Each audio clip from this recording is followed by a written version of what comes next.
इससे पहले इसी यूनिट फर्स्ट में प्रकाश विद्युत प्रभाव के बारे में क्या होता है, प्रकाश विद्युत प्रभाव उसकी हमने विशेषताएं लिखी, उसके बाद उसके जो उसकी प्रायोगिक सत्यापन वो हमने किया। अब आज हमारा इसी यूनिट का सेकंड टॉपिक है बोर का परमाणु मॉडल। जो नील्स बोर ने उसने परमाणु मॉडल दिया था उसके बारे में पढ़ेंगे। बोर का परमाणु मॉडल।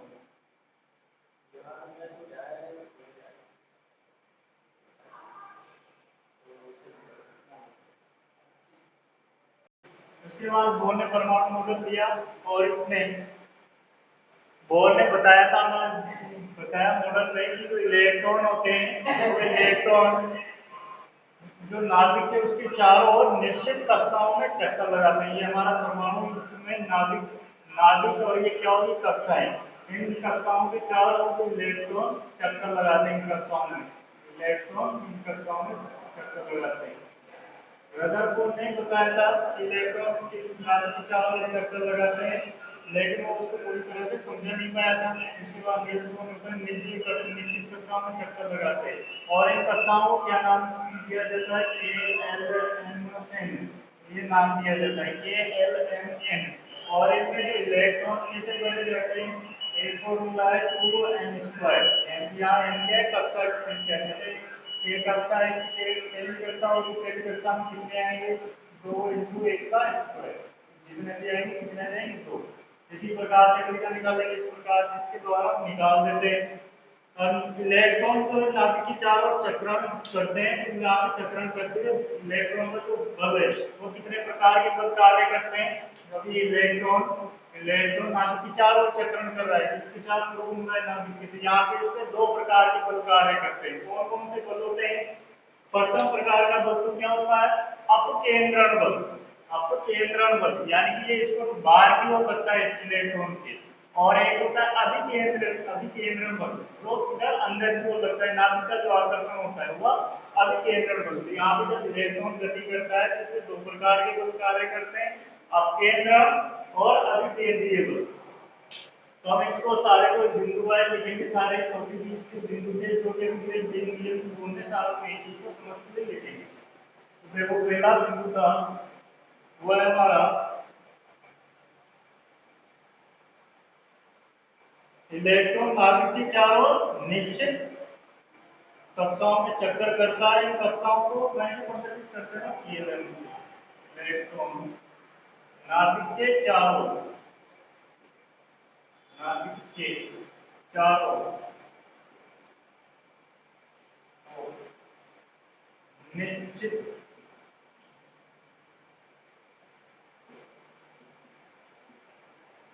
कक्षाओं में चक्कर लगाते हैं। इन कक्षाओं को लगाते हैं,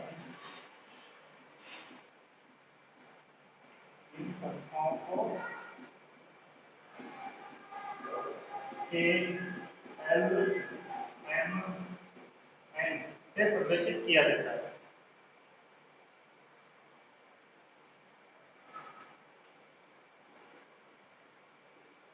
प्रदर्शित किया जाता है।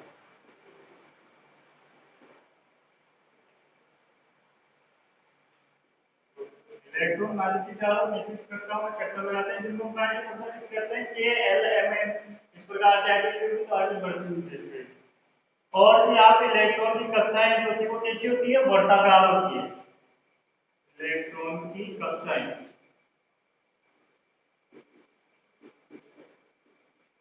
वृत्ताकार होती है।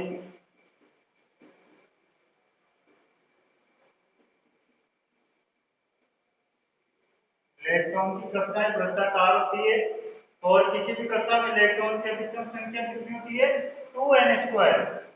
तथा किसी भी कक्षा में इलेक्ट्रॉन की अधिकतम संख्या संख्या 2n²। होती है। देखो n बराबर पहली कक्षा के लिए अगर हम देखें क्या हो जाएगा 2n स्क्वायर, क्या हो जाएगा 2 इंटू 1 का स्क्वायर कितना आ गया 2। दूसरी कक्षा है अगर क्या हो जाएगा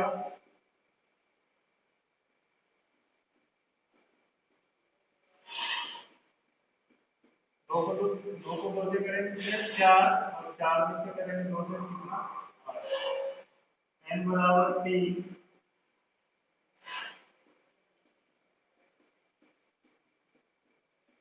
3 को 3 से करेंगे 9, 9 को 2 से करेंगे तो 8। n बराबर 4,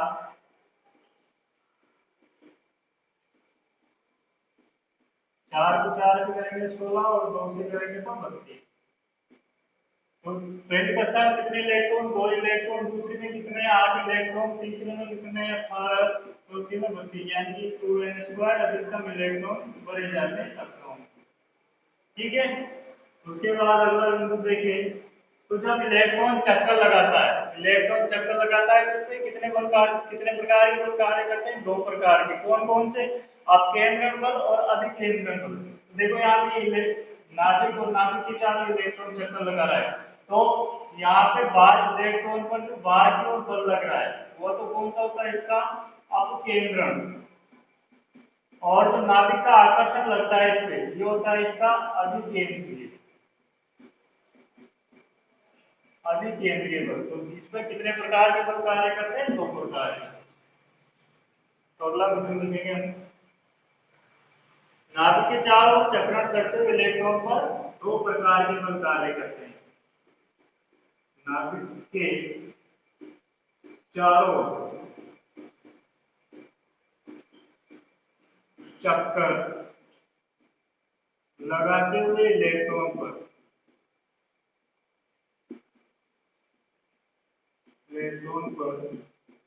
2 प्रकार के बल कार्य करते हैं, बल कार्य करते हैं। तो ए पहला हमारा 2 प्रकार के, उसमें पहला है प्रथम प्रकार का बल अपकेंद्रण। प्रथम प्रकार का जो बल है क्या हो जाएगा, अपकेंद्रण प्रकार का बल अपकेंद्रण बल, जो किधर लगता है, बाहर की ओर, जो इलेक्ट्रॉन के वेग के कारण किधर बाहर की ओर कार्य करता है। जो इलेक्ट्रॉन के वेग के कारण बाहर की ओर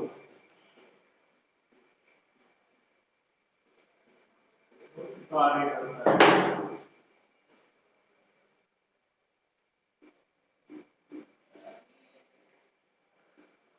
और बी प्रकार का बल है जो किधर लगता है, अंदर की ओर, क्या बोलते हैं उसको, अभिकेंद्रीय बल, जो नाभिक के आकर्षण के कारण अंदर की ओर कार्य करेगा। द्वितीय प्रकार का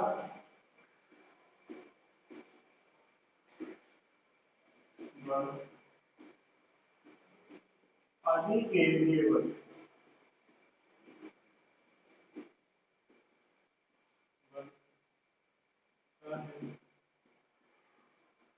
जो नाभिकीय आकर्षण के कारण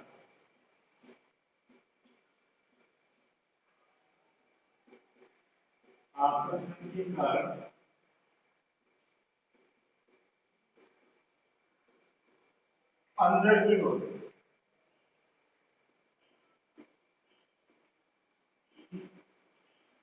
और कार्य करता है। 2 प्रकार के कार्य करते हैं यहाँ पे, कौन कौन से, केंद्रीय और अपकेंद्रीय। तो यहाँ पे बाहर की ओर तो वेग के कारण बाहर की ओर लगता है, और जो नाभिक का आकर्षण होता है उसके कारण अंदर की ओर लगता है। 3 बिंदु है हमारे, एक बार इसका जल्दी से स्क्रीनशॉट लो, इसके बाद आगे की देखेंगे इसके जो बिंदु कार्य करते हैं, जिसके कारण संतुलन की अवस्था रहती है और नाभिक इलेक्ट्रॉन के चारों ओर जो इलेक्ट्रॉन है नाभिक के चारों ओर चक्कर लगाता रहता है और नाभिक में आकर नहीं गिरता है इस कारण। तो अगला बिंदु है इसमें यह दोनों प्रकार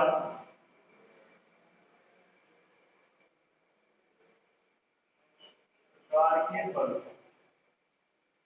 ये दोनों प्रकार के बल नाभिक के एक दूसरे के बराबर एवं विपरीत दिशा में, नाभिक के चारों इलेक्ट्रॉन गति करता है तो एक दूसरे के बल एक दूसरे के बराबर, तो कौन दिशा क्या होती है दोनों की विपरीत एवं विपरीत दिशा में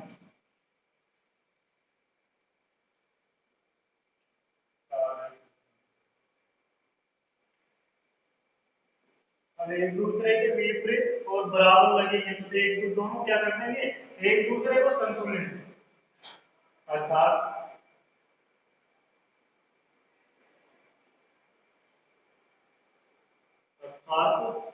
एक दूसरे को संतुलित कर देते हैं, एक दूसरे को संतुलित कर देते हैं,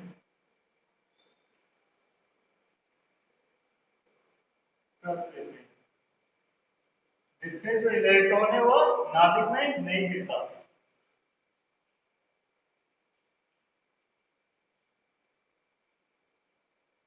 कर देते हैं इस कारण इलेक्ट्रॉन नाभिक में नहीं गिरता।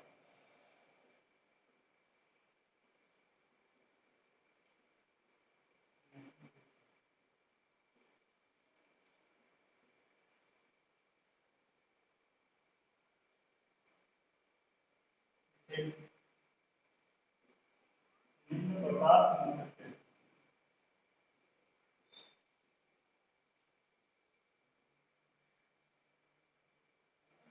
हैं।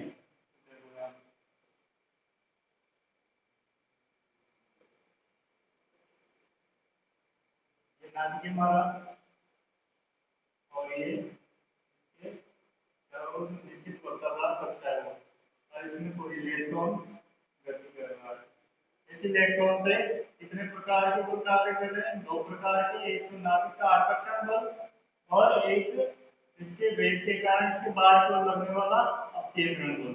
ठीक है, इलेक्ट्रॉन द्विवेग से गति कर रहा है, एक नाभिक का लगेगा, एक वेग के कारण जो बल लग रहा है इसको। तो देखो यहाँ पे इलेक्ट्रॉन, यहाँ पे इसका द्रव्यमान है तो अपकेंद्रण बल जो होता है अपकेंद्रण बल,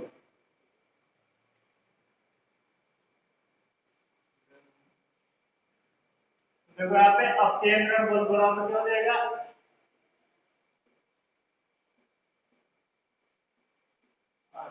m square upon r square, द्रव्यमान इनटू वेग स्क्वायर और इसकी त्रिज्या है इसका, यानी कि जो इसका द्रव्यमान वेग के समानुपाती होगी, द्रव्यमान और वेग का स्क्वायर बटा त्रिज्या जो उसकी दूरी है नाभिक से इलेक्ट्रॉन की दूरी है उसका स्क्वायर अपकेंद्रण बल।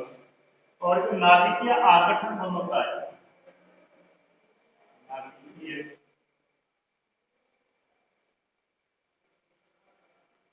आकर्षण,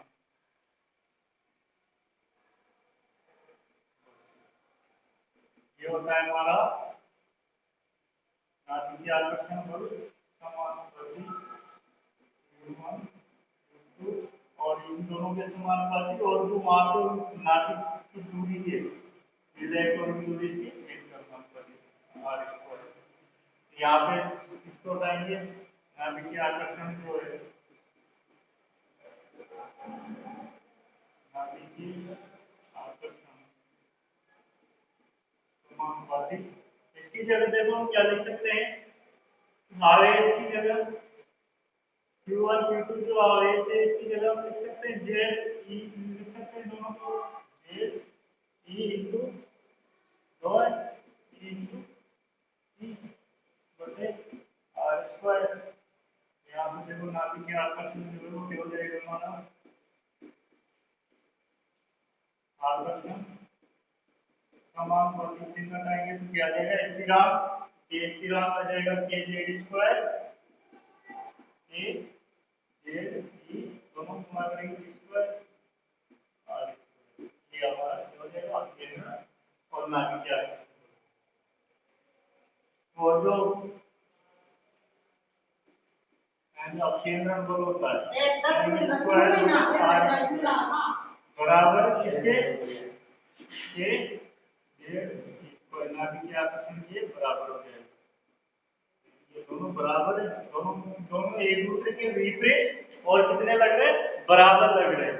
यानी कि इलेक्ट्रॉन है उसकी जो अवस्था कौन सी होगी संतुलन की अवस्था होगी। जो n है यानी कि कोई भी कक्षा n है उसके लिए जो n कक्षा के प्रत्येक मान के लिए इलेक्ट्रॉन जो होता है उसकी एक निश्चित ऊर्जा होती है। एक निश्चित ऊर्जा का इलेक्ट्रॉन एक निश्चित कक्षा में जैसे कि कम ऊर्जा होगी m में ज्यादा बढ़ेगी तो m में फिर बढ़ेगी तो m में, यानी कि एक निश्चित ऊर्जा का जो कक्षक होता है उसके इलेक्ट्रॉन की जो ऊर्जा होती है वो क्या होती है निश्चित होती है उसके लिए। नंबर 4 n के प्रत्येक मान के लिए n के प्रत्येक मान के लिए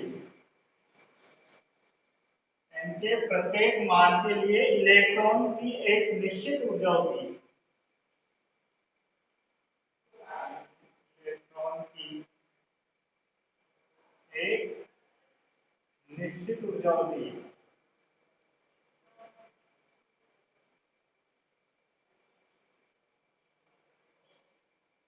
का जो मान है उसके प्रत्येक मान के लिए n कक्षा का जो मान है उसके लिए इलेक्ट्रॉन की ऊर्जा होगी एक निश्चित ऊर्जा वाला कक्षा उसी कक्षा में प्रवेश करेगा, दूसरी कक्षा में प्रवेश नहीं करेगा। अतः प्रत्येक कक्षा एक ऊर्जा स्तर के समान व्यवहार करेगी। अतः प्रत्येक कक्षा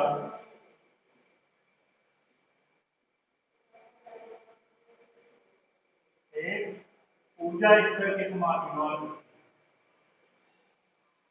ऊर्जा स्तर के समान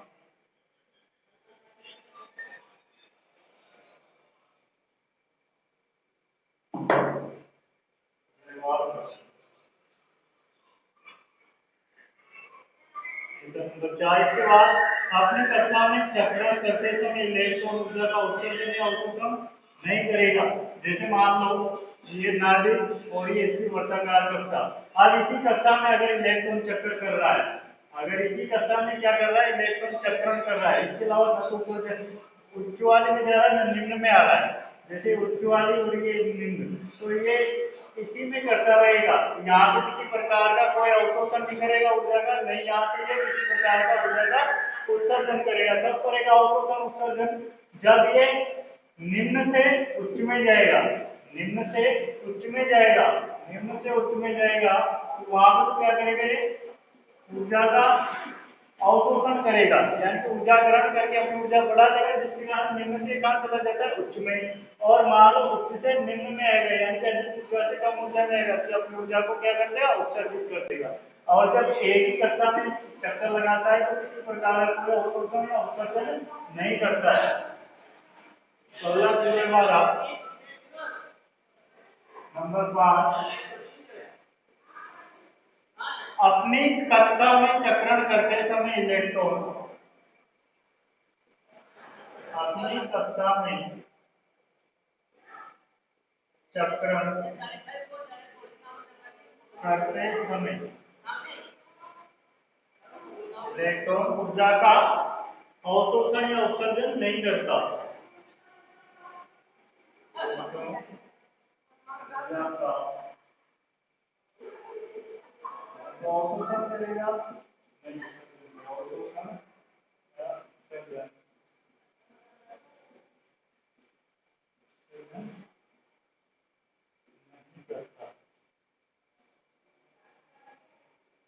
तब करेगा जब उच्च से निम्न, निम्न से उच्च में आएगा।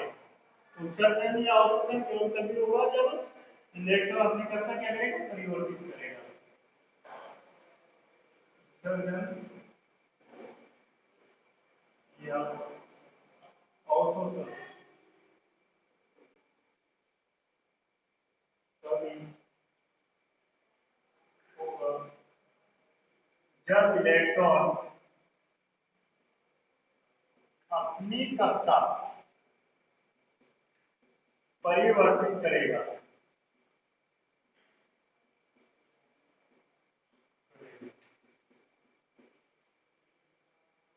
तो देखो, जब इलेक्ट्रॉन निम्न से निम्न वाली कक्षा से कहां जाए, उच्च वाली कक्षा में प्रवेश करेगा, तो वहां पर क्या कर देगा, ऊर्जा का अवशोषण होगा।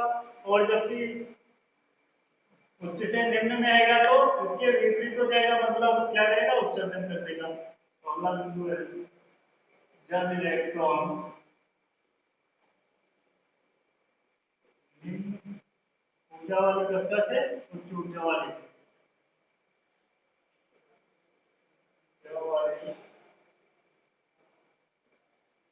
कक्षा से उच्च ऊर्जा वाली कक्षा में, कहां से कहां जा रहा है, निम्न से उच्च में, यानी निम्न से उच्च में जाएगा तो वहां पे क्या करेगा, ऊर्जा का अवशोषण। ऊर्जा वाली कक्षा में प्रवेश करता है तो ऊर्जा का अवशोषण होगा। कक्षा में प्रवेश करता है तो ऊर्जा का अवशोषण होगा। और जब ये क्या होगा, उच्च से निम्न में आएगा तो इसके विपरीत हो जाएगा। जबकि विपरीत प्रक्रिया में, विपरीत प्रक्रिया में यानी कि उच्च से निम्न में, तो वहां पे क्या हो जाएगा, ऊर्जा का उत्सर्जन।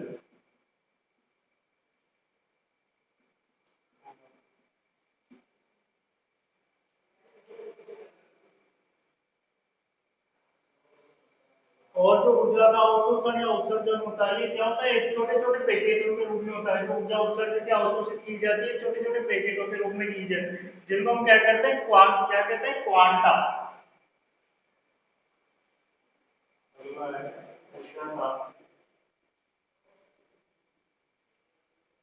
ऊर्जा का उत्सर्जन या अवशोषण छोटे छोटे पैकेट्स के रूप में होता है। उत्सर्जन या अवशोषण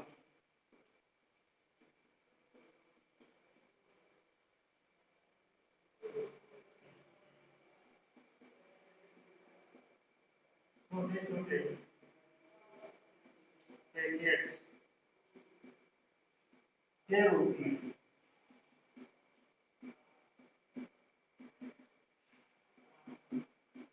होता है, जिन्हें क्या कहेंगे हम, क्वांटा। क्वांटा,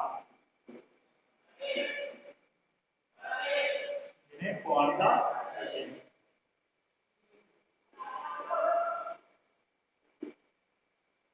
अतः इलेक्ट्रॉन की ऊर्जा जो होती है वो क्या होती है, क्वांटीकृत। अतः इलेक्ट्रॉन की ऊर्जा क्वांटीकृत होती है।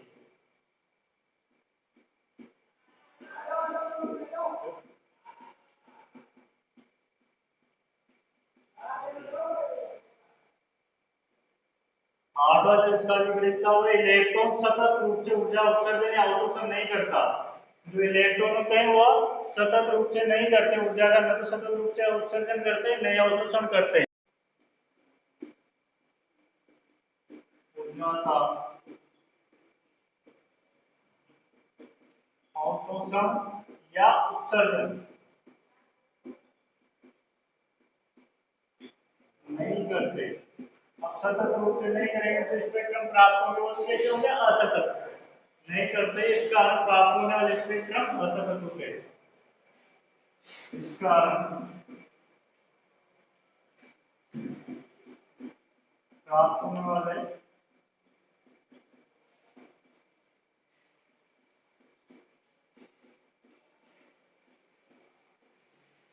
इलेक्ट्रॉन कैसे होते हैं? असतत।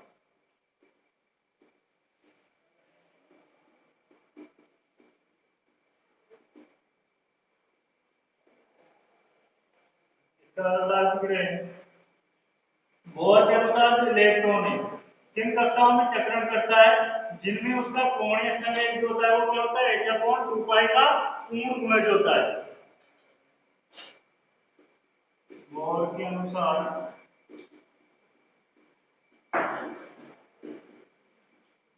अनुसार इलेक्ट्रॉन उन्हीं कक्षाओं में चक्रण कर सकता है इलेक्ट्रॉन उन्हीं कक्षाओं में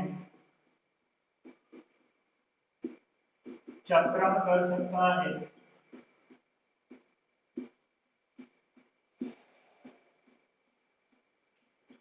जिनके लिए कोणीय संवेग वो क्या होगा h/2 का पूर्ण गुणज होगा।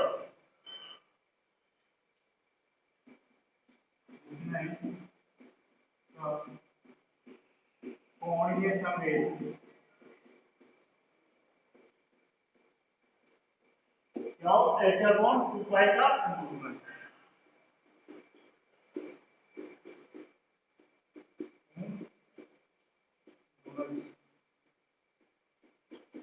होता है आगे क्या लिखते हैं कोणीय संवेग कैसे F बराबर h/2।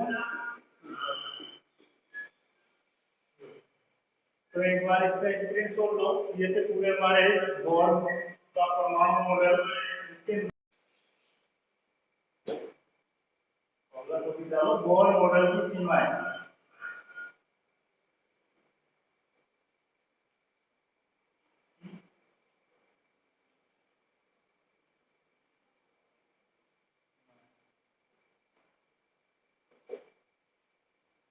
तो देखो बोर मॉडल की क्या सीमा है। पहली सीमा जो पहली कमी है बोर मॉडल की वो क्या है जो बोर मॉडल है वह केवल उन्हीं परमाणु मॉडल जो होते हैं एक इलेक्ट्रॉन जो है उन पर ही लागू होता है। जो इलेक्ट्रॉनिक तंत्र होता है एक इलेक्ट्रॉनिक तंत्र होता है उसी पे लागू होता है। एक से अधिक जो इलेक्ट्रॉनिक तंत्र होते हैं उन पे लागू नहीं होता। जैसे हाइड्रोजन पे लागू हो जाएगा He2+ पे लागू हो जाएगा Li2+ पे लागू हो जाएगा। और इसके अलावा जो एक से अधिक इलेक्ट्रॉनिक तंत्र वाले जो भी हमारे परमाणु हैं उन पर ये लागू नहीं होता। तो पहली कमी यही है इसकी। ये परमाणु मॉडल यह परमाणु मॉडल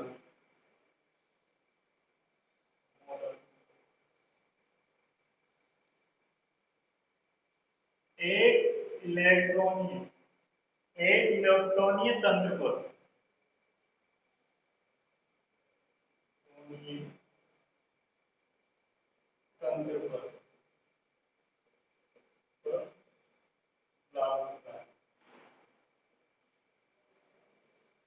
लागू होता है। आगे जो एक से अधिक वाले उन पर ये लागू नहीं होता। एक इलेक्ट्रॉनिक तंत्र की बात करें कौन कौन से हैं हाइड्रोजन हीलियम प्लस लिथियम 2+ आदि इन पर ये लागू होता है। इससे ज्यादा ये लागू नहीं होता। दूसरी कमी है इस मॉडल के अनुसार कक्षाएं होती है कैसी होती है वृत्ताकार होती है। परंतु तुमने पढ़ा होगा सोमरफेल्ड नाम सुना है तुमने सोमरफेल्ड। उसके अनुसार कक्षाएं जो होती है वो कैसी होती है दीर्घ वर्ताकार होती है। वर्ताकार कक्षाएं केवल कब होगी जब दीर्घ अक्ष और जो लघु अक्ष है वो दोनों क्या हो दोनों की लंबाई एक दूसरे के बराबर हो।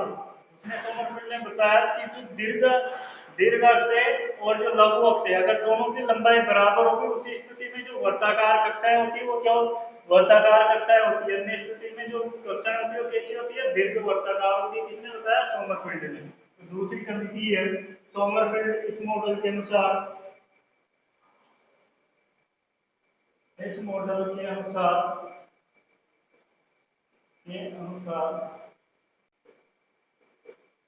कक्षाएं वृत्ताकार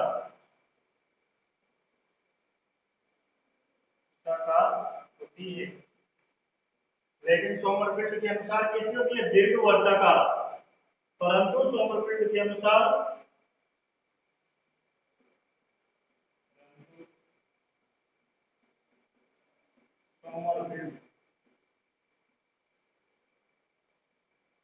के अनुसार कक्षाएं दीर्घ वृत्ताकार।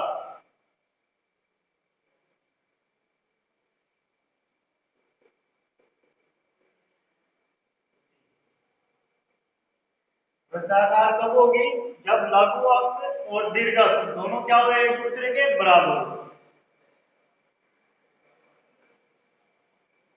वृत्ताकार कक्षाएं, वृत्ताकार कक्षाएं केवल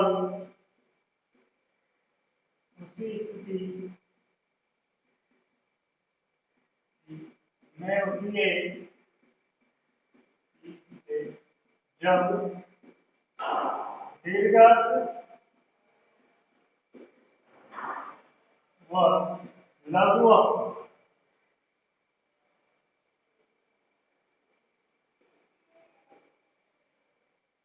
दीर्घाक्ष व लघु अक्ष क्या हो, एक दूसरे के बराबर। एक दूसरे के बराबर।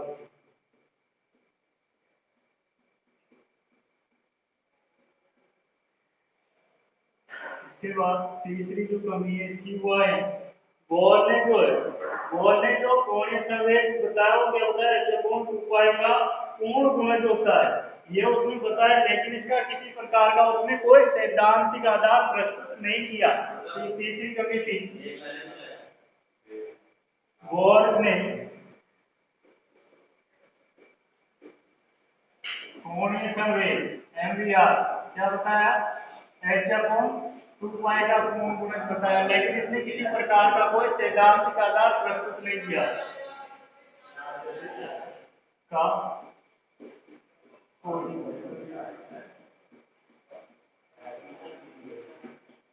सैद्धांतिक आधार प्रस्तुत नहीं किया।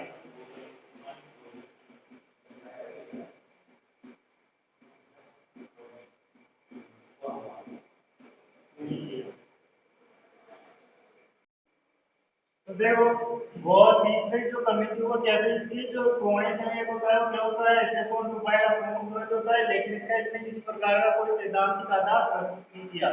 इसके बाद हमारी जो इसकी चौथी कमी है वो है कि जो इस मॉडल की सहायता से विद्युत क्षेत्र में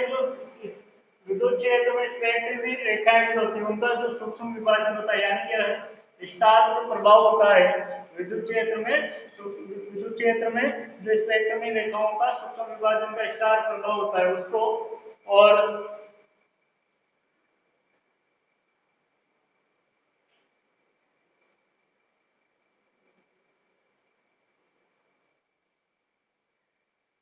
विद्युत क्षेत्र में स्पेक्ट्रम रेखाओं के जो सूक्ष्म विभाजन है यानी कि स्टार प्रभाव को, और चुंबकीय क्षेत्र में स्पेक्ट्रम रेखाओं का जो सूक्ष्म विभाजन है यानी कि जो जीवांत प्रभाव होता है उसको भी ये नहीं समझा सकता। तो हमारी जो चौथी कमी इस मॉडल की सहायता से विद्युत क्षेत्र में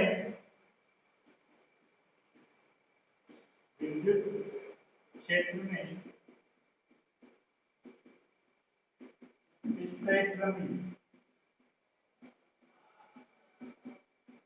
रेखाओं के सूक्ष्म विभाजन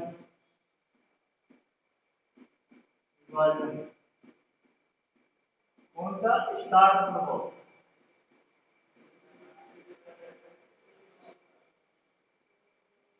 एवं चुंबकीय क्षेत्र में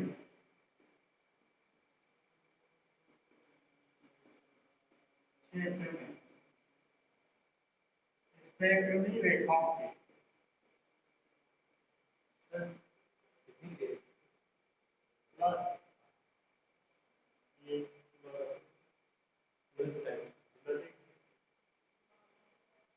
एवं चुंबकीय क्षेत्र में स्पेक्ट्रमी रेखाओं के सूक्ष्म विभाजन यानी कि जीमान प्रभाव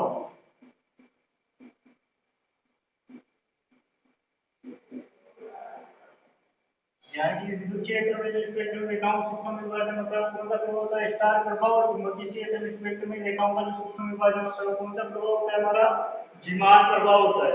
इन दोनों को ये नहीं समझा सकता, जीमान प्रभाव को नहीं समझा सकता। अरे वो इसको ही पढ़ा था ना, मैंने कंप्लीट करा दिया। इसके बाद अगली कमी इसकी देखो, इस मॉडल के अनुसार इलेक्ट्रॉन है, इलेक्ट्रॉन की प्रकृति कैसी होती है कणीय प्रकृति इसने बताई। लेकिन हम डी ब्रोगली पढ़ते हैं, डी ब्रोगली ने बताया जो इलेक्ट्रॉन होता है वो कणीय के साथ साथ कौन सी प्रकृति प्रदर्शित करता है, तरंगीय प्रकृति भी वो प्रदर्शित करता है। यानी कि इलेक्ट्रॉन की जो प्रकृति होती है द्वैत प्रकृति बताई थी डी ब्रोगली ने, उसको भी ये नहीं समझा सकता। तो यहाँ पे इस मॉडल में इलेक्ट्रॉन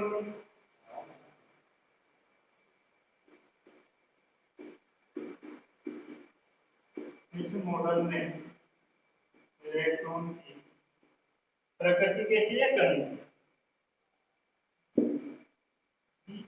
कणीय प्रकृति को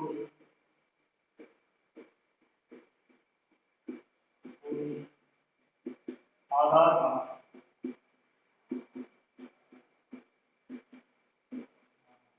जबकि जो डी ब्रोगली था उसने क्या बताया, जो इलेक्ट्रॉन डी ब्रोगली अनुसार इलेक्ट्रॉन जो है तरंगीय प्रकृति भी प्रदर्शित करते हैं।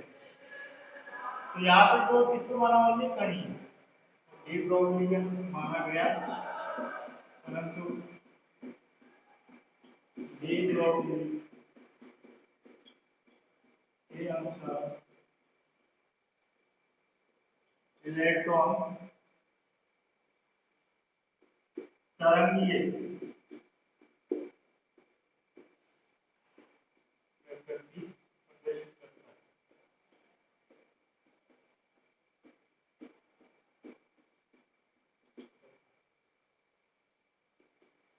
और इसकी अगली कमी है, इस मॉडल में इलेक्ट्रॉन की जो स्थिति और समय का मान है वो एक साथ एक समय पर इलेक्ट्रॉन की स्थिति और समय को हम एक साथ एक समय पर यथार्थता से ज्ञात कर सकते हैं। लेकिन जो हाइजेनबर्ग का अनिश्चितता का सिद्धांत है वह क्या है, किसी भी कण की स्थिति व समय एक साथ यथार्थता से ज्ञात नहीं किया जा सकता। अगर दोनों को एक साथ यथार्थता से ज्ञात दोनों को एक साथ ज्ञात करेंगे तो एक बात सही आएगा, लेकिन दूसरे में क्या आएगी त्रुटि आएगी, ये उसको भी नहीं समझा सकता। तो इसकी जो अगली कमी है, इसमें इस मॉडल में इलेक्ट्रॉन की स्थिति और समय का मान, इस मॉडल में इलेक्ट्रॉन की स्थिति एवं समय का जो मान है मान एक साथ यथार्थ रूप से ज्ञात कर दिया जाता है। एक साथ एक ही समय में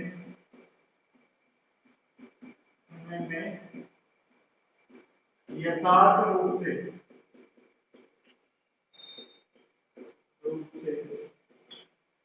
ज्ञात कर लिया जाता है।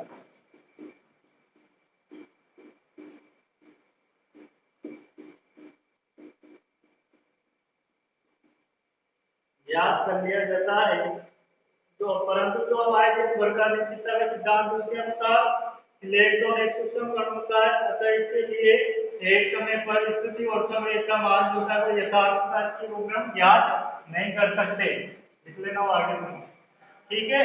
ये इसकी 6 कमियां थी।